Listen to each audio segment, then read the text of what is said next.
G'day and welcome to my channel, and welcome to this video series on making electricity from wood. In this episode I'm going to focus on the Cyclone Separator, and I've got a feeling it's going to be a bit of a difficult and fiddly job. So let's get started.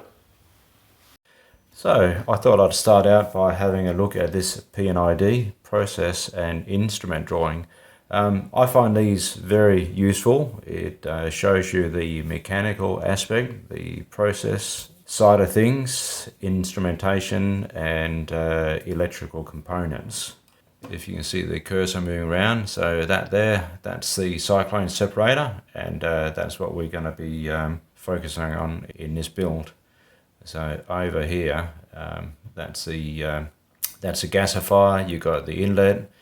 Here's the fire tube with the restriction, reduction, the grate agitator, floor scrapers, the wiper motor, and the gearbox. So I thought in every episode from now on, I might start them with the P&ID just to detail where we're at and where things sit in the process. And here's the formula that I'm going to be using. It's quite a simple formula. I got these off some university mechanical engineering papers on cyclones.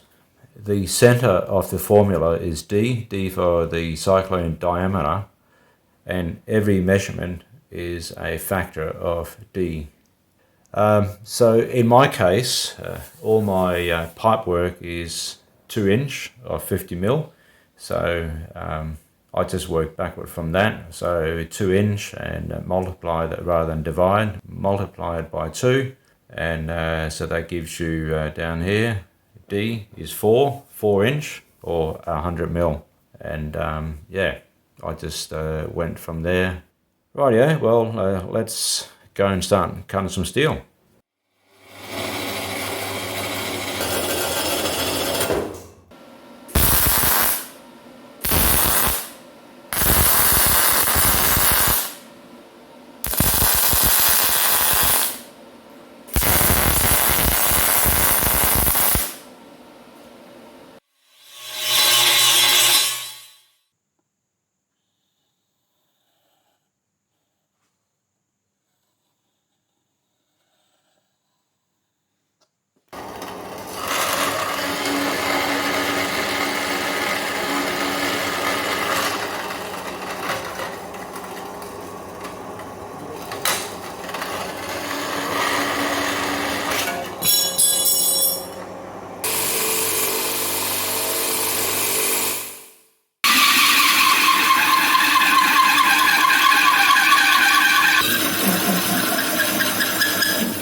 I need a bigger bandsaw.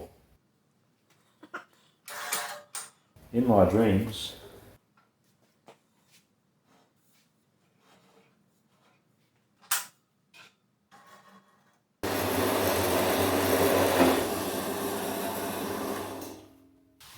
Rightio, well, this is the pipe that makes up the Cyclone Separator body. In the end, I end up going for a galv pipe. That way I won't have to paint the inside, because in both the Cyclone Separator and the condensers, we'll have to deal with condensate. So really, the internal surfaces really need to be coated. I'm going to build this in 2 halves, with the joint being in the middle.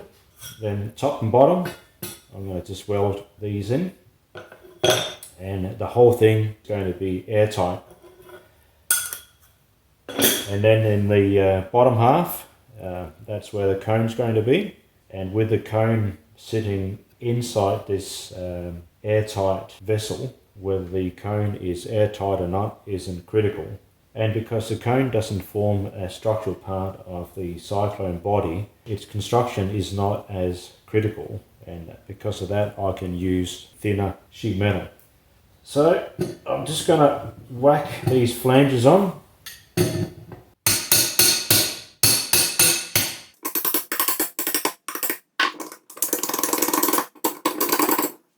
In between the two flanges I've just got some flat washers just to provide a gap in between the two flanges. So what the idea is, I'm just going to tack weld these on, then I'll remove the bolts and the washers, and then I can cut this thing in half.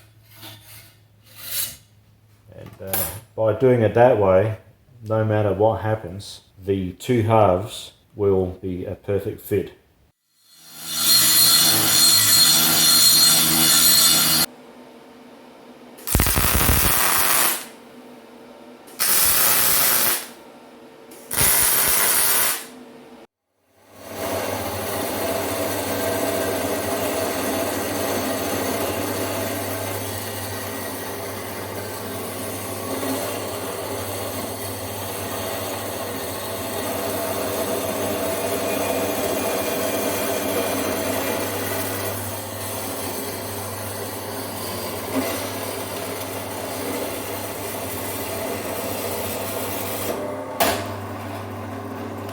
Whoops!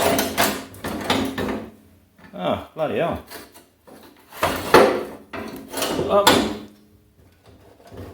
I think it jumped off. Oh well. At least I got this far.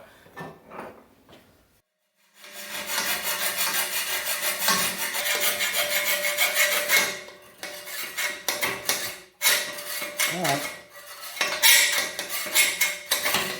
Oh, that's it. Oh, tell you what, I'm glad I only had to do the last bit with the hacksaw. Look at that.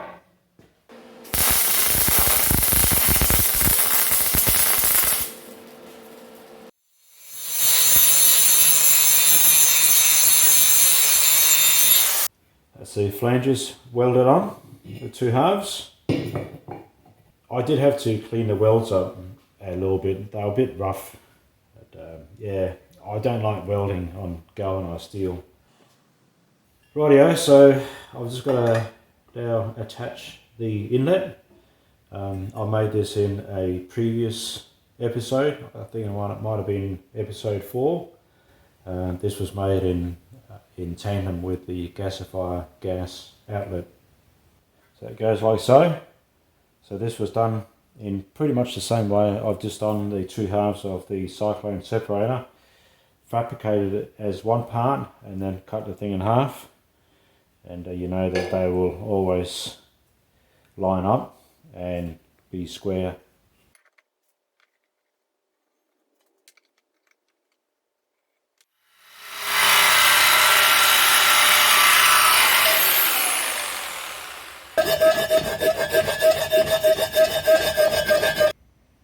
Rightio.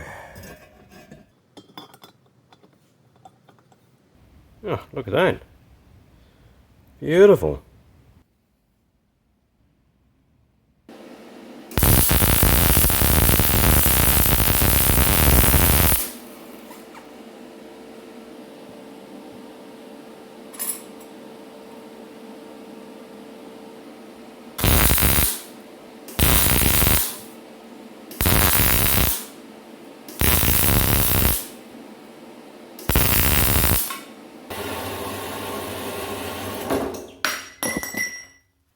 So the inlet is welded to the Cyclone body, plus I've welded the top on.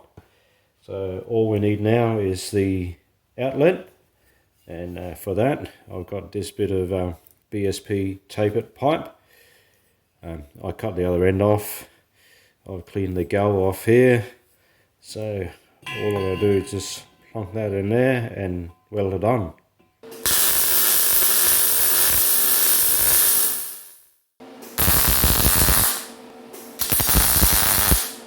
So to close off the bottom section of the Cyclone, this is the bottom here, just a bit of 2mm sheet steel with a 1¼ inch stainless steel socket. So I'm just going to weld that on, and once that's done, the unit is closed.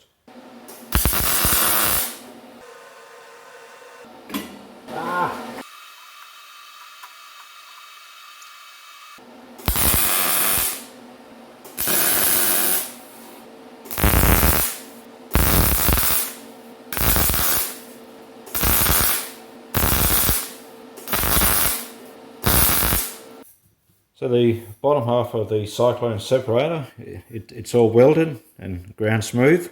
So all that's missing now in this bottom half is the cone. Now, strictly speaking, you can make that cone out of anything you like, really. You could even do it in plaster or resin or anything like that, although that's probably not the best thing. It'd become a bit of a heavy lump. I'm going to fabricate it out of sheet metal, somehow roll it and form it into a cone. But strictly speaking, you could even, I guess, out of sheet metal or something like that, you could cut out wedges and put in the wedges and weld them together, whatever works. So I'm just going to start by just marking out this paper cone.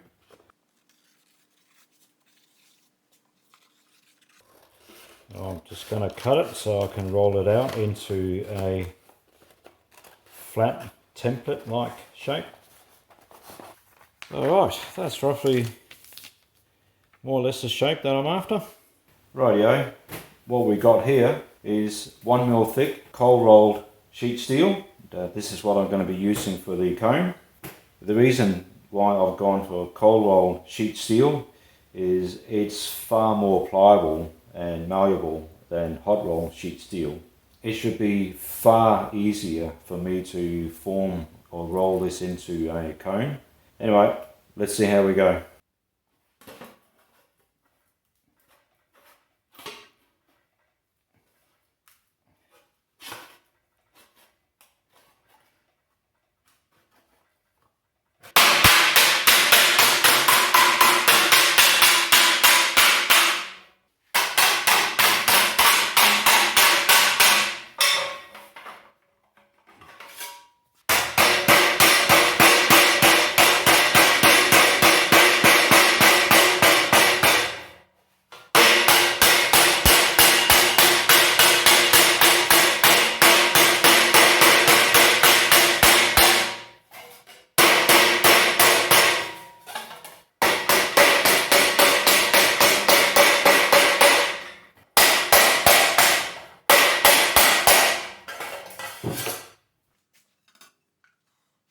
We're getting there.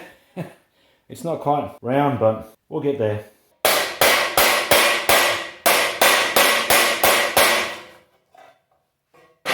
Alright, let's give that a go. Yeah, so I just got to make the bottom of the cone just a little bit smaller and it'll fit inside that socket at the bottom.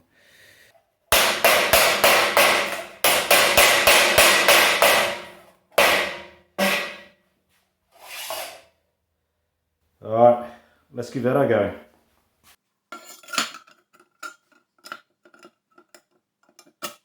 That's it. Alright, it's now sitting down into the socket. So all I got to do now is I just got to use a bit of force and I've just got to force this thing open.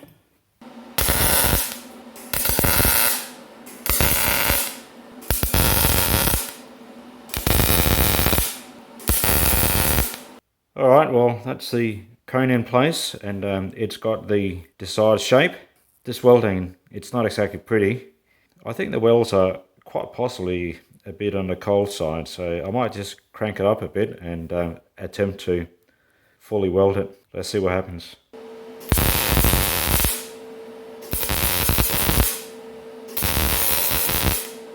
Wow, that really is not pretty, so that's going to need quite a bit of grinding and sanding, but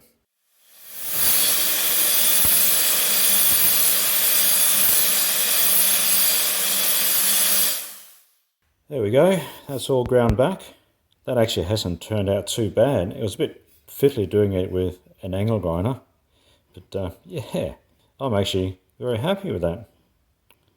Rightio, so the Cyclone body has been painted. I just painted it with the usual flame-proof high temperature paint. I also painted the inside of the Cyclone with a bit of a zinc spray paint. And if you have a look here, where the sheet metal overlap, or where the sheet metal joint is, I just sealed that with some high temperature sealant. Here I just want to illustrate visually what the internals of the separator, what they really should look like. So if you have a look here, there you can see that is the outlet pipe. So you can see the relationship between the inlet and how the gas flow will swirl around the outlet pipe. And you can see really there's not a lot of space there. That is the formula that you're after. If you go for a vessel, a pipe, or a gas cylinder where the diameter is greater, what will happen is the velocity of the vortex will drop, and with that you'll also have a reduction in the centrifugal force, and hence the cyclone won't be as effective. So no matter what you use, you really want something that's fairly close to that. And this is looking up towards the top of the cyclone, and here you can see, here's your inlet, and you can see how that is in relation to the outlet pipe. So as you can see, as the gas flow comes streaming in here, it's going to rapidly spin around, creating a vortex, and any particulate matter will get flung towards the outside of the cyclone wall, and it will make its way down towards the bottom. So the cleanest air in the whole separator is right here, and incredibly it is so close, very close to the inlet. One thing I've noticed on YouTube, I noticed a lot of guys make the mistake of they run this pipe down towards the bottom, and that's where your dirtiest air is.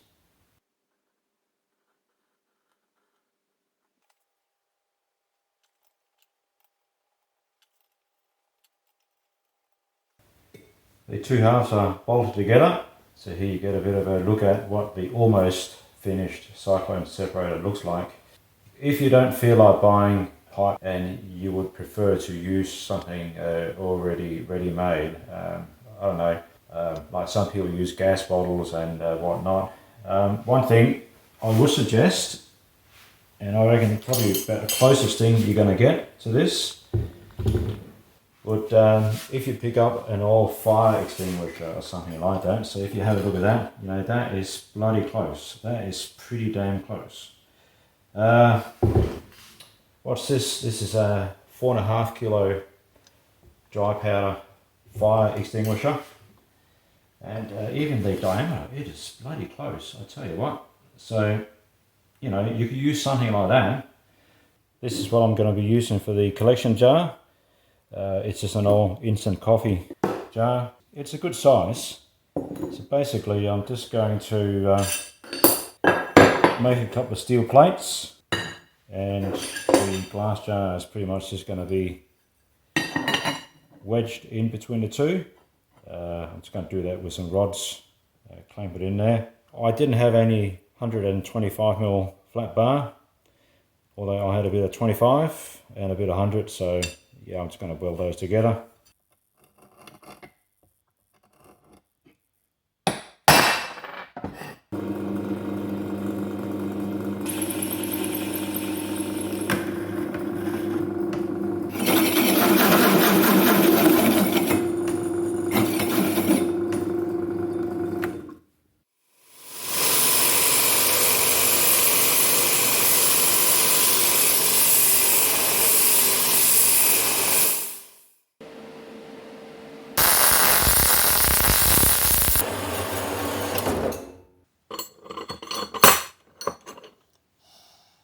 So the two plates are done. On the top plate here, I just welded in a 3/4 inch stainless steel nut. These are 10mm round bar, so all that's left to do is I've just got to cut some thread on the ends of these. And oh yeah, and what these rods do, they basically clamp this thing together. So I'll get that done and give it a paint job and we're done. All the parts are painted, and I've just smeared a bit of clear silicone on the rim of the jar. So yeah, well, let's get this thing together.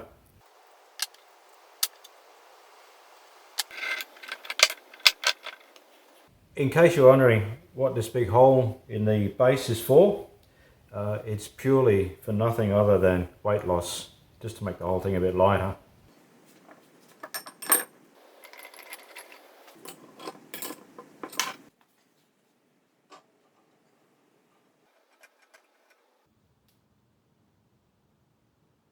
Oh, I'm going the wrong way.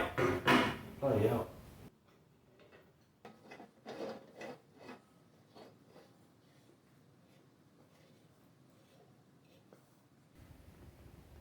Oh, that's tight. Oh. Now, I may have to put some plumbing tape on. Anyway, we'll wait and see. So at the bottom of the Cyclone here, that's just 1.25 inch socket, and screwed into that I've got a reducing nipple from 1.25 inch down to 3/4 inch. And I think from here on down to the collection jar, I think 3.25 inch is more than enough. And also because of the cost of brass gate valves, you know, you definitely do save a bit of money by going smaller. But really, 3/4 inch, yeah, it's more than enough. Well, that's the Cyclone Separator, I guess. Actually, it's been really good moving along the line of the process outside of the gasifier. It's beginning to feel like I'm getting somewhere, and I'm definitely getting closer to the date where I can actually fire this thing up. Anyway, I think it's time to wrap this video up. It was really only meant to be a 10-minute video. Okay, that's it I think. So thanks for watching guys. Hope to see you again. Cheers.